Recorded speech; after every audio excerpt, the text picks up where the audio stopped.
이 시간에 우리 신명기 말씀을 계속해서 함께 살펴보고자 합니다. 이 12장서부터 이제 우리가 12장을 함께 읽었는데요. 12장서부터 18장까지는 하나님께서 이스라엘 백성들에게 십계명이라는 걸 주실 때 돌판 몇 개를 주셨냐면 2개를 주셨습니다. 12장서부터 18장까지에 해당하는 내용은 첫 번째 돌판에 새겨진 말씀의 내용을 담고 있습니다. 자, 그 첫 번째 돌판에 해당하는 말씀의 내용 가운데 오늘 우리가 함께 살펴보는 12장이 이제 처음 그 내용을 다루고 있다라고 보면 되겠습니다. 1절을 보시면 모세는 이제 이스라엘 백성들에게 이렇게 말씀을 하고 있습니다. 자, 하나님이 너희들에게 주신 땅으로 갔을 때에 그 땅에서 너희들이 이렇게 살아야 한다라고 말하고 있습니다. 자, 분명히 모세는 규례와 법도를 설교하면서 그 땅이 하나님이 주신 선물이라는 사실을 상기시키고 있습니다. 하나님께서 내게 주셔서 차지하게 하신 땅에서는 너희들 이렇게 살아라. 그러니까 여러분, 우리가 생각해야 될 것은 뭐냐면 하나님이 우리에게 주시는 선물에 대해서, 하나님이 우리에게 주시는 은혜에 대해서, 그 은혜는 값없이 주시는 거지만 그 은혜에 합당한 삶의 요구가 있다는 사실을 잊지 말아야 합니다. 자, 그렇다고 해서 우리가 하나님 앞에 그렇게 무엇을 지키고 살아간다는 것이 내가 마치 하나님의 은혜를 얻는 수단으로서 하나님이 요구하시는 것이 아니라 하나님이 우리에게 그렇게 베풀어 주신 그 하나님의 선하심을 인정하는 마땅한 피조물의 표현이라고 보셔야 합니다. 하나님은 뭐라고 말씀하냐면 너희 평생에 지켜 행할 법도와 규례가 이것이다, 이렇게 말하고 있습니다. 평생에 지켜야 할 것이라고 말씀하고 있습니다. 자, 평생에 지켜야 될 것이 무엇일까? 첫 번째로 오늘 12장에서 다루는 주제, 12장과 13장에서 다루는 대주제는 뭐냐면 한번 따라 하실까요? 예배. 하나님께서 저와 여러분에게 평생에 지켜야 할 것이라고 말씀하시는 첫 번째 요구사항이 뭐냐면 예배를 말씀하고 있습니다. 자, 그러면 하나님께서 저와 여러분에게 주시는 말씀, 평생에 지켜서 행할 법도와 규례로서의 예배, 그 예배는 어떤 예배인가? 이제 다음 주는 우리가 추수감사 주일로 지키면서 기간별 찬양대가 있어서 제가 이 신명기 말씀을 다루지 않습니다. 다음 주 건너뛰고 그 다음 주에 이어서 이 12장 13장에서 소개하고 있는 예배를 좀 깊이 들여다 보려고 합니다. 우리가 이렇게 주일에 하나님 앞에 나와서 예배 드리면서 우리가 드리는 이 예배가 무엇을 의미하는지, 이 예배는 어떤 예배여야 하는지에 대해서 성경의 가르침을 우리가 구체적으로 배울 수 있는 시간이 될 것입니다. 자, 오늘 주어진 시간 속에서 하나의 주제, 예배라고 하는 주제를 다루면서 우리가 기억해야 될 첫 번째는 예배는 하나님을 공경하는 것입니다. 한번 따라 하십시다. 예배는 하나님을 공경하는 것이다. 여러분이 만약에 인생을 살아가면서 누군가를 정말 존중하는 분이 있다고 생각해 보십시오. 또 그 존경하고 존중하는 그분을 여러분이 만난다고 한번 생각해 보십시오. 그렇다면 그 만남을 위해서 여러분 그냥 대충 만나시겠습니까? 대충 만나시겠습니까? 대충 대답해 보세요. 대충 만나시지 않겠죠. 소위 말하는 몸도 단장하고 또 복장도 갖추고, 그렇죠? 그 나름의 모든 준비가 있을 것입니다. 자, 만약에 여러분이 하나님이라는 존재를 만난다고 했을 때 그 하나님을 너무나 존경하고 공경해야 할 분이라고 생각했을 때 그 하나님 앞에 우리가 어떤 모습으로 서야 할 것인가라고 하는 차원에서 생각해 보면 지금 말씀드린 이런 내용으로 동일하게 적용될 수 있을 것 같아요. 우리가 하나님을 만난다고 했을 때 우리의 마음가짐은 어떠해야 하고 또 하나님 앞에 우리의 모습은 어떠해야 할지를 깊이 고민하면서 생각하면서 하나님 앞에 나오시기를 주의 이름으로 축복합니다. 그냥 나와 있는 것이 아니라 여러분이 적어도 하나님을 예배하는 이 시간만은 적어도 여러분의 마음속에 하나님을 향한 분명한 진정한 공경심이 있어야 합니다. 자, 하나님은 저와 여러분을 위해서 창조하신 분입니다. 저와 여러분을 지으신 분이십니다. 여러분 아십니까? 우리 인간 안에는 하나님 자리가 있다는 사실. 그래서 인간은 절대적으로 하나님이 그 자리를 채워주시지 아니하면은 우리 인생은 엉망진창이 되게 돼 있습니다. 이건 창조의 원리입니다. 무엇 하나가 빠져버리면 그것은 작동이 불가능한 그런 것과 같습니다. 피조물은요, 절대적으로 하나님의 자원으로 하나님의 그 무한한 자원을 입고 살아가도록 창조되었습니다.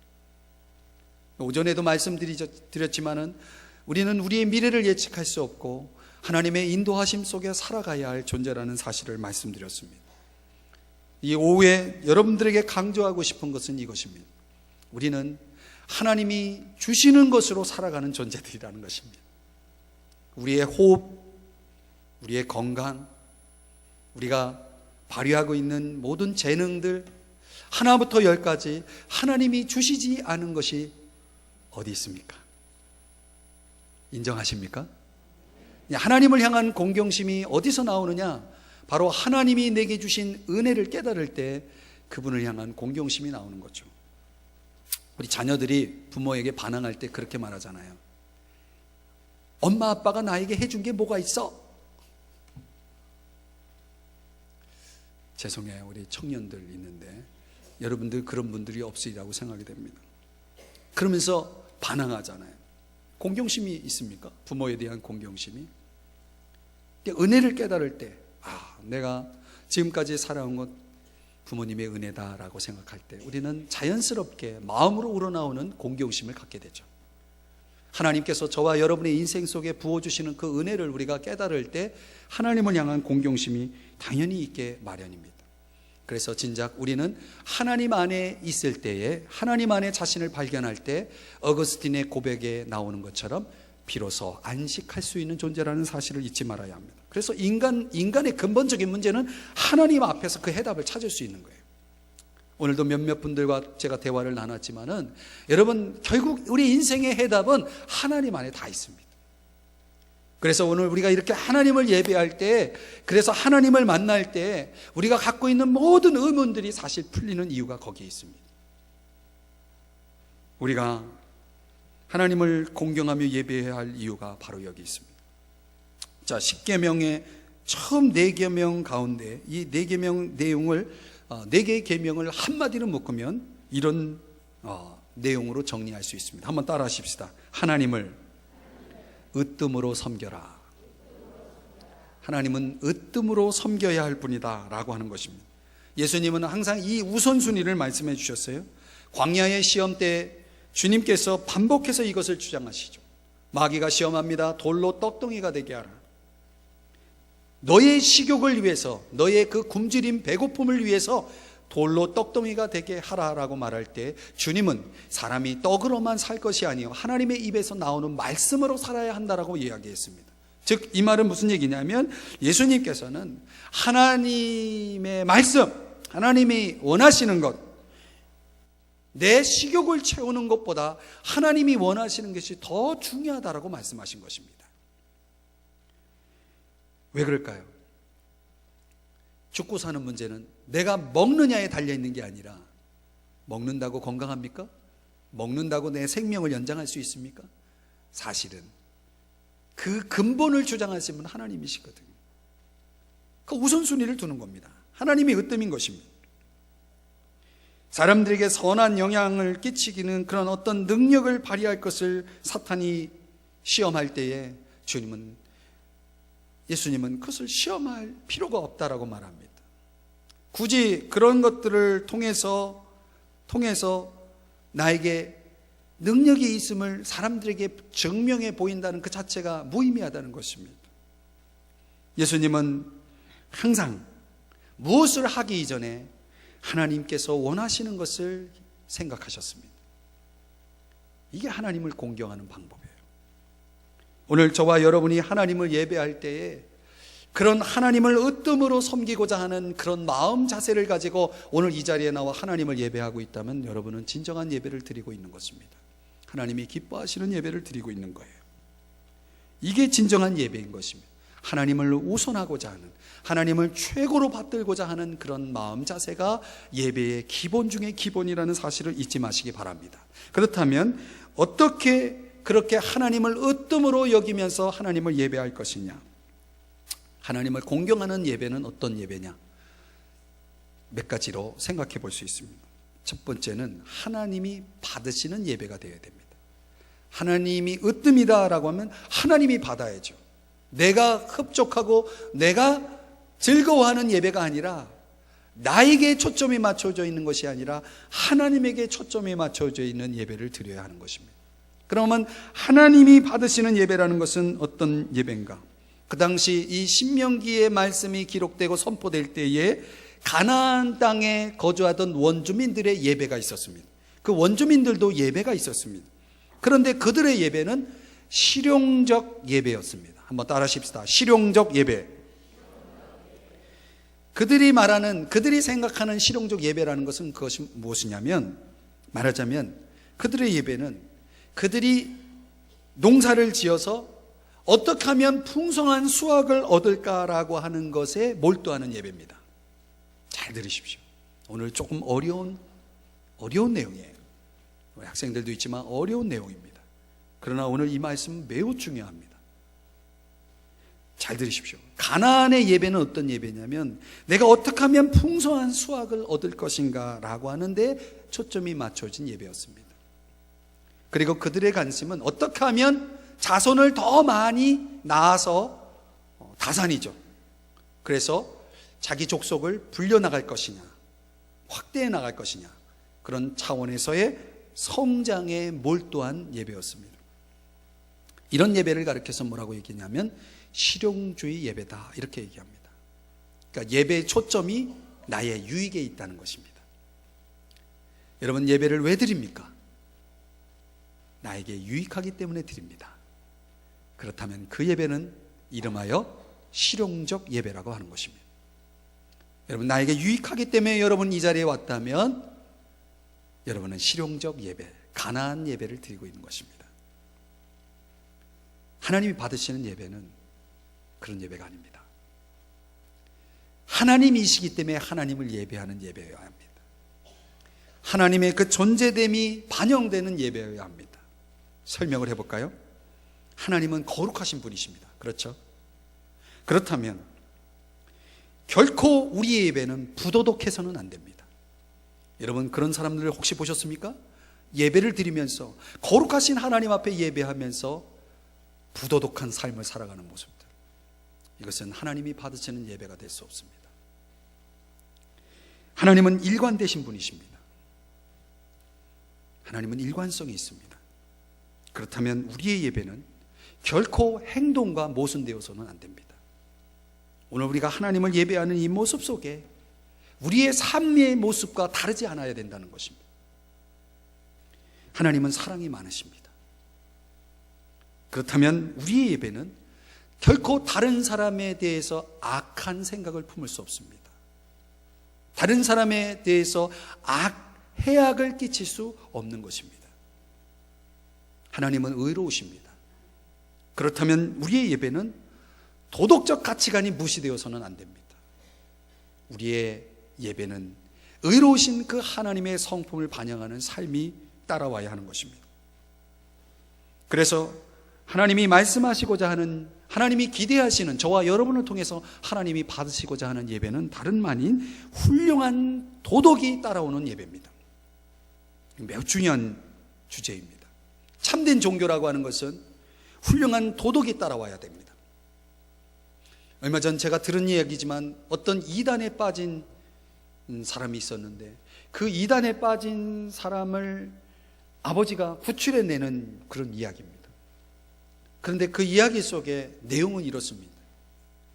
그들은 그들이 추구하는 예배가 있었는데 그 예배 속에 그렇게 자기 집단에서 빠져나가는 사람들을 아주 가차없이 죽이는 일까지 서슴지 않는다는 그런 이야기를 제가 들었습니다. 여러분, 진정한 종교라고 하는 것은 이런 도덕적 가치가 무시되는 그런 종교라면 그는 참된 종교일 수 없습니다. 우리가 믿는 하나님, 그런 하나님이 괴상한 하나님이 되도록 만드는 그런 예배자라면 그것은 참된 예배도 아니고 참된 예배자라 할 수 없는 것입니다. 4절의 말씀을 한번 보실까요? 뭐라고 말씀합니까? 4절 한번 같이 읽어보죠. 시작. 그처럼 행하지 말고 가나안 사람들처럼 행하지 말라. 그래서 2절 3절에 여러 가지 가나안 사람들이 그들이 추구하는 예배를 철저하게 멸할 것을 말씀하고 있어요. 이 문자적으로만 볼 것이 아니라 이것을 의미적으로 동기적으로 보면 철저하게 하나님이 받으시는 예배를 드려야 한다라고 하는 말씀인 것입니다. 여러분 아십니까? 이스라엘은 지금 어떤 유혹을 받고 있냐면 예배를 그만두라는 유혹을 받는 것이 아니라 가나안 방식으로 예배를 드리라는 유혹을 받고 있었다는 것입니다.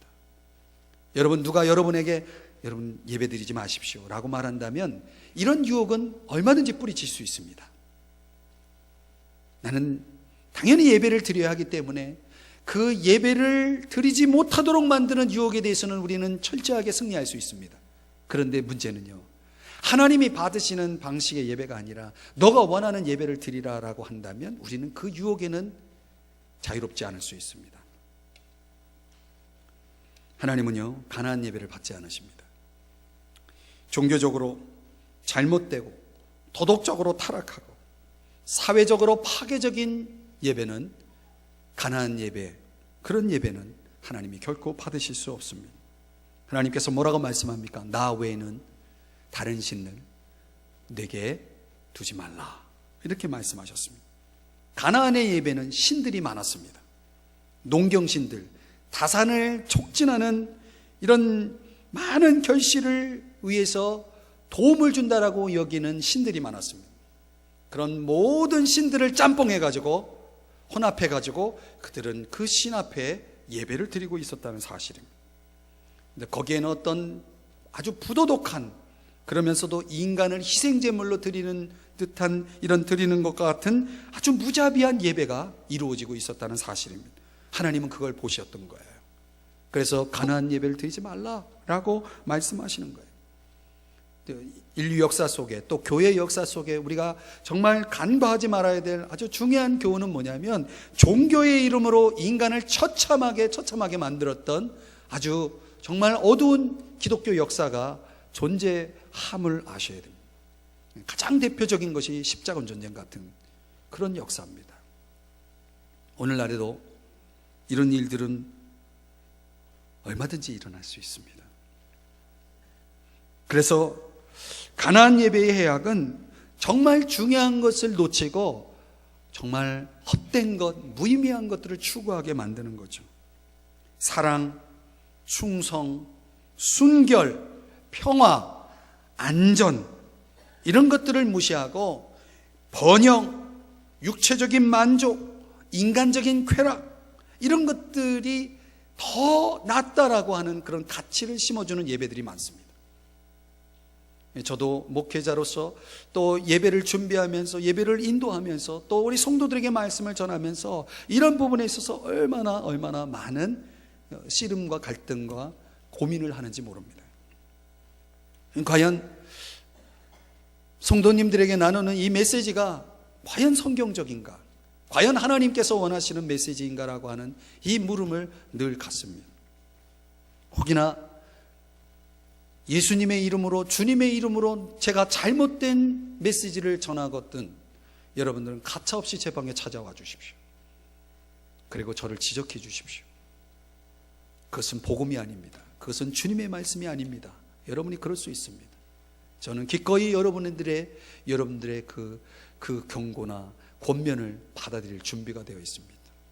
중요한 것은 제가 사람에게 인정받는 것이 아니라 하나님의 종으로서 하나님의 메시지를 하나님이 원하시는 방법으로 전하는 것이 중요하기 때문에 그렇습니다. 가나안의 종교 행습이 지금 이 시대에는 나름의 예배라고 하는 형식으로 추구되고 있습니다. 어떤 이들은요, 자연에서 신을 숭배하며 예배한다고 말합니다.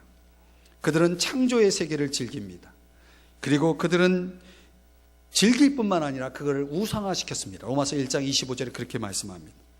그래서 그들은 자연 속에서 하나님을 예배하니까 자기들도 예배자라고 말합니다. 그런데 여러분, 중요한 것은 그들이 창조주의 말씀으로부터 귀 기울이지 않고 있다는 측면에서 그들은 가나안 예배를 드리고 있는 것입니다. 자기중심적인 예배, 자기 방식으로 추구하는 예배는 하나님이 받으실 수 없습니다. 어떤 사람들은 도덕을 앞세워서 교회를 나오지 않겠다라고 말하는 사람이 있습니다. 오히려 교회 나가서 예배드리면 잘못된 물이 든다라고 생각하면서 오히려 교회를 나가는 것보다 나는 더 잘 예배할 수 있다라고 생각하는 사람들이 있습니다. 소위 말하는 무교회주의자들이 등장하기 시작했습니다. 그런데 하나님이 그런 예배를 하나님이 받으시지 않습니다. 예배는요, 내가 어떤 우월한 도덕적인 삶을 살아간다는 그런 표현이 결코 아닙니다. 중요한 것은 예배는 하나님께 순종하는 마음의 표현인 것입니다. 하나님 예배를 원하시기 때문에 우리가 예배하고 있다라고 하는 사실을 기억해야 합니다. 예수님도 예배를 드리셨습니다. 공예배를 출석했습니다.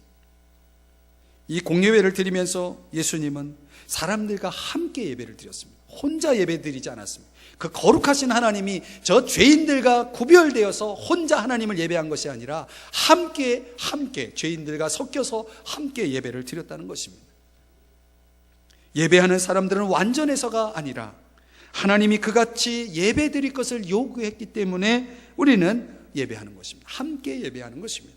사도들은 제9시 오후 3시에 다른 사람들과 함께 기도했습니다. 좀 더 거룩하고 좀 더 온전했던 사도들이지만 그렇지 않은 사람들과 함께 기도의 시간으로 하나님의 보좌 앞에 나가서 하나님 앞에 기도했다는 사실을 보여줍니다. 이것은 무엇을 얘기합니까? 하나님이 말씀이 그렇게 하라고 요구했기 때문에 그렇게 하는 것입니다. 다시 말하면 도덕이라는 것은 중요하지만 하나님을 예배할 때에는 그 도덕 그 이상의 가치가 있다는 것입니다. 그건 하나님의 말씀입니다. 언제나 도덕 위에 하나님의 말씀이 있는 것입니다. 그리고 우리는 그 하나님의 말씀을 따라 순종하는 것입니다. 또 어떤 사람은 자기 방식의 예배를 더 좋아한다라고 말하면서 보면은 얼마나 많은 신흥 종교들이 탄생되고 있는지 모릅니다. 여러분, 이상한 섹트, 이 집단주의들이 막 지금 이 시대에 일어나고 있습니다. 여러분들이 잘 느끼지 못할 수도 있습니다. 이 소위 말하는 혼합주의적 뉴 에이지 운동이 지금 굉장히 활발하게 이루어지고 있습니다. 우리가 잘 아는 아주 유명한 사람들, 유명인들 중에도 이 뉴 에이지를 추앙하는, 그러면서 자기들 나름대로의 방식을 추구하면서 예배한다라고 말하는 사람들이 등장하기 시작했습니다. 일종의 자기 숭배자들입니다. 그들은 진정 그들의 예배의 대상은 다름 아닌 자기 자신이라는 것입니다. 자기를 향해서 예배하고 있는 것입니다. 그리스도의 신성과 속죄에 대한 전적인 거부, 그 성경적 권위를 무시하고 하나님 말씀을 전적으로 무시해버리고 자기 방식의 자기 나름의 예배를 드리고 있다라고 생각하는 사람들, 이 많은 뉴에이지 운동에 참여하고 있는 사람들이 그런 섹트들을, 집단들을 만들어서 사람들을 유혹하고 있다는 것입니다. 여러분, 굉장히 무서운 얘기예요. 이런 정신세계를 추구하는 사람들에게 특별히 그런 집단들이 많이 있습니다. 조심하셔야 됩니다. 우리가 흔히 이단이라고 말하는 이 사람들과 좀 구별된 사람들이에요. 이단은 끝단자 다를 이자 끝단자를 써가지고 이런 성경적 가르침과 전혀 다른 비성경적인 것들을 주장하고 가르치는, 그리고 그것을 위해 모여있는 집단이 이단이라고 한다면, 지금 제가 말씀드린 것은 전혀 신앙과 상관이 없습니다. 기독교와 상관도 없습니다. 기독교를 부정하지도 않습니다. 인정하지도 않지만 부정하지도 않습니다. 그러나 그런 섹트를 만들어가지고 사람들에게 어떤 정신 수양이라든가 여러 가지 정서적이고 심리적인 그런 어떤 유익을 준다는 차원에서 사람들을 끌어모으는 사람들이 있다는 것입니다. 여러분 조심하셔야 됩니다.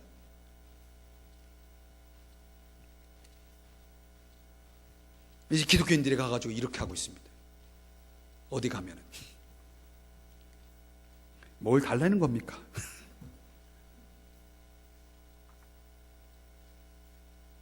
자, 사랑하는 여러분, 오늘 제가 말씀드리는 하나님이 받으시는 예배는 성경적 예배입니다. 그리고 성경적 예배는 하나님의 말씀에 규정한 예배를 드려야 되고, 또 중요한 것은 하나님의 성품을 반영하는 예배여야 한다. 바로 이것이 오늘 하나님이 기뻐하시는 예배라는 사실을 잊지 마십시오. 또 하나는요, 오늘 한 가지만 더 하겠습니다. 하나님이 받으시는 예배는 어떤 예배냐면, 하나님을 존경하는 예배, 하나로 연합하는 예배입니다. 잘 들으십시오. 하나로 연합하는 예배. 그래도 우리 한번 다짐하는 의미에서 한번 따라 하십시다. 하나로 연합하는 예배. 여러분 아십니까? 이스라엘 백성들에게 가나안 신전들이나 숲에서 예배하는 것을 하나님이 금지시켰다는 것입니다. 오늘 성경에 보면 하나님이 이스라엘 백성들이 하나님을 예배할 때 어디로 가야 한다라고 말하고 있습니까? 5절을 보십시오. 성경을 보셔야 됩니다. 눈을 크게 뜨시고 5절에 뭐라고 말씀하면 어디로 가야 한다고 말씀하고 있습니까? 하나님이 택하신 곳입니다. 각자 자기가 가고 싶은 데로 가서 예배하라고 하지 않고 하나님이 택하신 곳에 와서 예배하라고 말하고 있습니다. 이스라엘 백성들은 특이한 방식으로 텐트를 치고 살았어요. 이동식 성막이라고 하는 하나님의 임재를 상징하는 성막이 가운데 있고, 항상 텐트를 그 주변으로 자리를 잡게 한 후에, 그리고 늘 그 하나님이 임재하신 성막을 바라보면서 살게 하셨어요. 거기서 일용할 양식이 나왔고요, 불과 구름 기둥으로 그 자리에서 이스라엘 백성들을 인도하기도 하고, 여러 가지 추위와 그런 여러 가지 해로운 것들로부터 보호하시고 이렇게 하셨습니다. 나는 여기 있지 않을 거야. 그 성막을 중심으로 해서 텐트를 치고 있는 것이 불편해서 나는 좀 더 멀리 떨어진 저 외딴 곳에 천막을 짓고 살 거야 라고 하면서 그 천막을 친 사람들에게는 일용할 양식이 없었습니다. 두 번째, 불과 구름 기둥이 없었습니다. 이런 하나님이 공급하시고자 약속하신 것들은 언제나 그들이 그 성막을 중심으로 함께 할 때, 또 하나님이 택하신 곳에서 예배할 때 하나님이 그 필요들을 채워주셨다는 사실을 잊지 마셔야 됩니다. 그래서 하나님이 명하시고 약속하신 복은 공동의 복이지 개인의 권리가 결코 아니라는 사실을 기억해야 합니다. 하나님 철저하게 이스라엘 백성들을 공동체로 묶어서 공동체적 운명을 가지고 살아가도록 하셨다는 것을 잊지 마셔야 됩니다. 근데 이것이 깨진 시대가 있었습니다. 사사시대입니다. 사사시대는 각자 뿔뿔이 하나님이 택하신 곳이 아닌 각자, 레위인들도 각자, 백성들도 각자 자기 소견에 옳은 대로 그 자리를 잡아서 그냥 그렇게 예배를 하고 있었던 거예요. 혼돈의 시대였습니다. 그리고 아주 처참하게 외세로부터 짓밟히던 시대였습니다. 여러분, 예배가 무너지면 다 무너집니다. 기억하십시오. 사실 이런 것을 깨닫고 살아가는 사람, 이것을 중요하게 여기며 살아가는 사람들은 다 이해가 되고 공감하는 이야기일 거예요. 하나님은 8절을 보실까요? 또 한 번 조금 전에 읽었던 말씀과 똑같은 말씀을 하고 계십니다. 8절을 우리 한번 같이 읽어봅시다. 시작.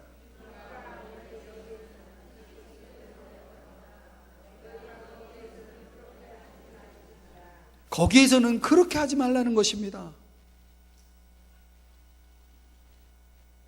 요즘 WCC라고 하는 그런 문제 때문에 섬기던 교회를 떠나고 또 이런 것으로부터 자유한 교회를 찾으려고 방황하는 성도들이 등장하기 시작했습니다. 우리 교회도 그런 분들의 방문이 있었습니다.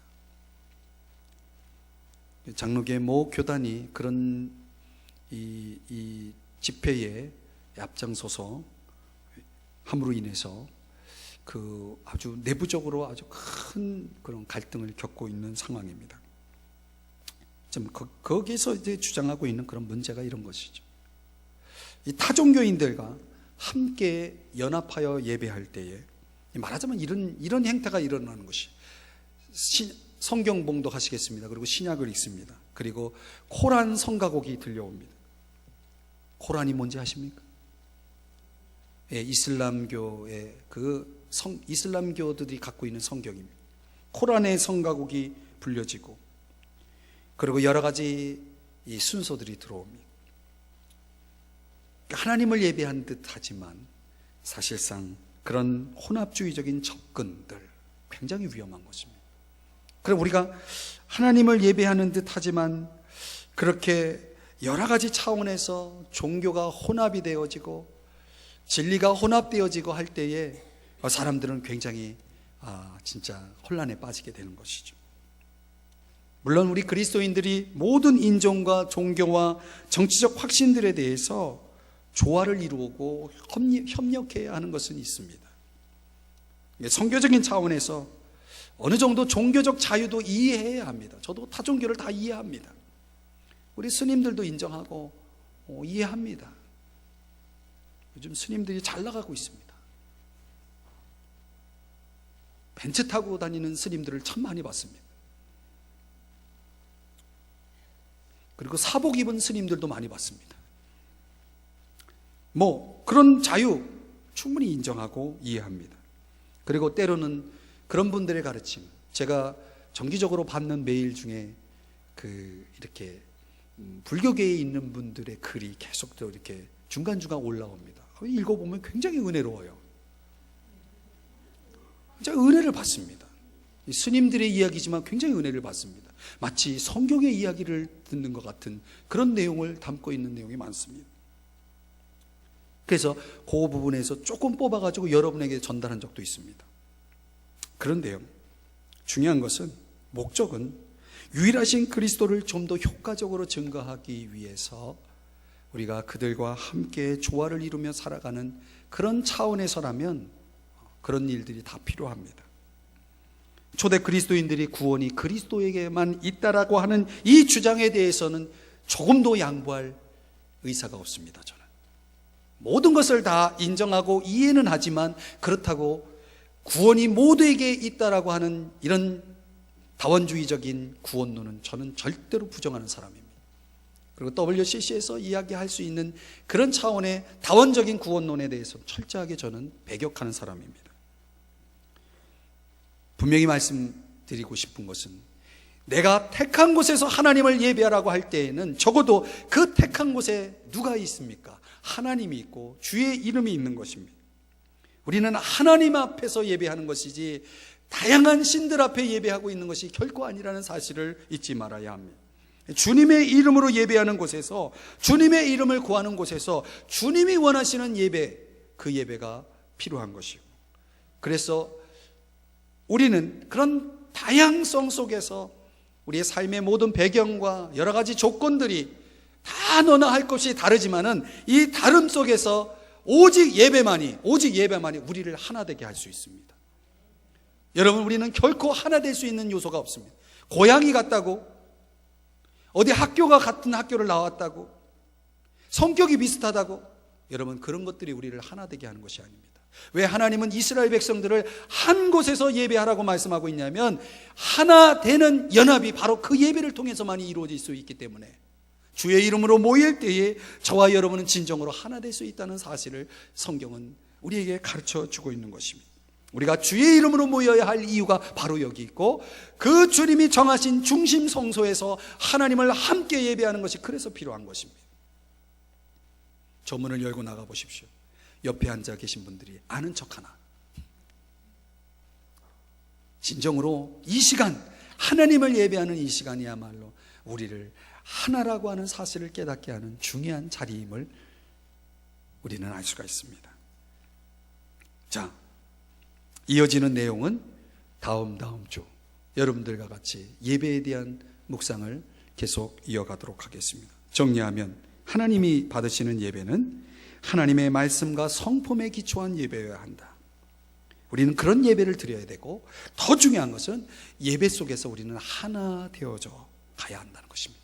그리고 그 하나됨의 힘이 세상 속에서 능력의 증인으로서의 삶으로 우리를 이끌어가는 그런 삶이어야 한다라고 하는 것을 오늘 짧은 이 본문 속에서 여러분들과 함께 묵상해 보았습니다. 기도하겠습니다.